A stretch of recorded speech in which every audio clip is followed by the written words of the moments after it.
Go ahead, fire away, Jim. Gary Goff on Thursday. So first question's got to come out. Are you close to naming a quarterback? I will be close come September 2nd. I decided I'm not going to name one until kickoff. I don't have to, right? But I do know the direction I'll be going. Again, I think both guys are very, very capable. Had a great camp.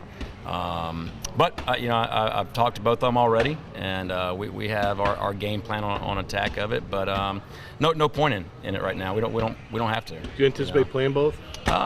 You could see that. You could. A lot of that depends on how the game week, how the game plan is kind of, absorbed by both of them. But I've never done it before, but not out of the norm maybe. Would you see, you said game plan, but would you see in the flow of a game all of a sudden it might be a situation inside the 20 that, okay, I have a package, and you would make a change or a decision on the fly? Yeah, there's a possibility of that, without a doubt. I'm not really leaning that way right now because I think both of them are so close in a lot of different areas and very similar. They both got big arms. They both can run, even though one can take it to the house, from anywhere. But they're very, very similar, and it's been a really, really close race all camp. And like I said, I know the direction I'm going to go in, but there's no reason to push that right now. And they still got to prepare for their first opponent next week and have a great week. What metric would separate them? In your decision. Well, obviously decision-making, protecting the football, which both have been pretty good at that. Going through their progressions, leadership, right?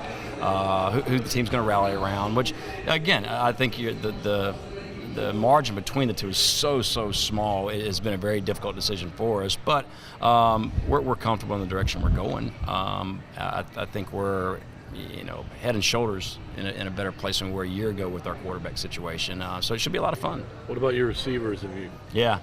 I tell you that what, competition stepping up? Yeah, no, and got great competition right there. And honestly, you're probably going to see every one of those receivers, to be honest. I mean, John McCall and Ala Brown both have had just a great camp and both making really good plays and physical big guys. And then on the other side, you got Jonathan Harris and Mekhi Paris, a true freshman that is very physical and got great hands. So, and in our type of offense, for us running so many routes, we like to keep those guys fresh anyway. So you'll probably see every bit of the two deep with the receiver room.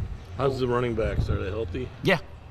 Running backs are good right now. We feel like we've got three guys right there that all of those guys are considered starters. I mean, I think in today's game you need a lot more than just one or two backs, and they all bring something different to the table, but they all are very, very good in their pass pro, and they all can take it the distance. So I'm very pleased with all three of those guys. Jim brought it up. He used the word healthy first, but there may be a bit of a taboo. Have you done anything different this year to avoid those injuries or to maybe head them off in some way? I don't think so. Besides, we had a real off season. The guys got a chance to, we started right away in January and had a great off season. We had a lot of guys, that were here from the previous season, with the new guys joined in January. We didn't start this camp. I think we had 9 guys that were coming off of surgery a year ago. So we didn't have that, fortunately enough. But no, I think the straight staff's done a great job. I think our athletic training staff's done a great job keeping these guys hydrated. We've had a very healthy camp overall. We got a couple bumps and bruises, which you're always going to have. But knock on wood, right now we don't have a single starter that's going to be out. All that being said, a week to go until Charleston State. What are kind of the finishing touches you guys are looking for over the next week? Well, right now we're fighting the boredom of just going against each other every single day. Like we need a football game bad, but everybody gets to that point this time of year, So we're done scrimmaging against each other. We are going against each other in some different types of situations and periods. We're going to have a mock game Saturday, but there's no physical contact come Saturday. My job right now is to get us in a game week as healthy as we possibly can be. But no, we need a football game. We've reached that moment. We've still practicing with a chip on our shoulder, and there's an edge to us right now, which I like. But we still got to focus on the Cowboys. It's about us and executing at a high level, and everybody doing their job to their best ability, one play at a time. Last year you talked about having to kind of not dummy down, but simplify the offense at this point in time. How about now? No, I don't think so at all. These guys have been working on the offense since spring ball.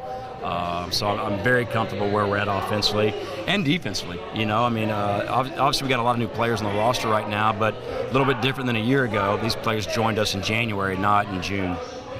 All that being said, Comparing this year to last year, where are you guys at with sense of unity and leadership within the team? Yeah, our leadership's absolutely better. We're a young team, right? So we don't have a ton of leaders, but you don't need a ton of leaders. You just need a handful of guys that can get the rest of the team to follow them. So, I think they know our standards. Obviously, they know our values. They know that there's going to be consequences if we're not living by those standards on and off the field. So that's a lot stronger. And I mentioned this when we got started. It takes a while to build trust, and I think the program now, from top to bottom, has trust. The players trust what we're coaching them to do, and we trust the players. And so that right there makes the entire program overall a healthier program than a year ago. And we got a little bit more experience in that area.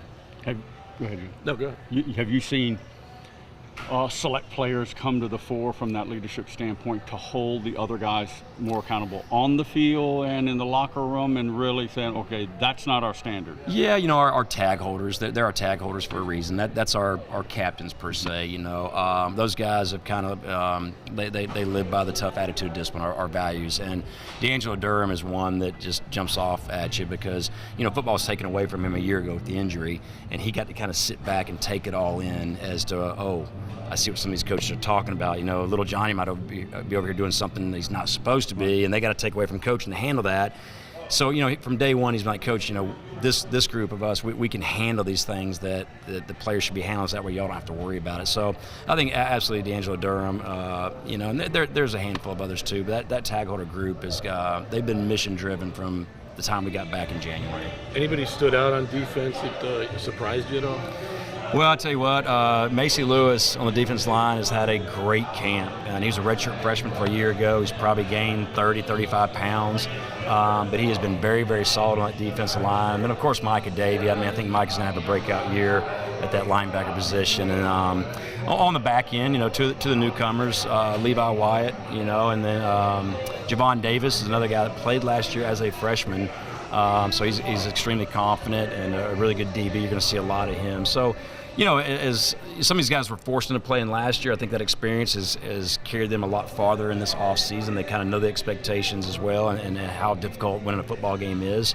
Those guys have had a great camp with a lot more confidence than maybe as a true freshman would have. I wouldn't think that you want to lean on true freshmen or even a redshirt freshman, but are there ones that maybe will get into some rotation and some key and critical play? Absolutely. And Macy Lewis is one of them. There's a redshirt freshman right there, defensive lineman.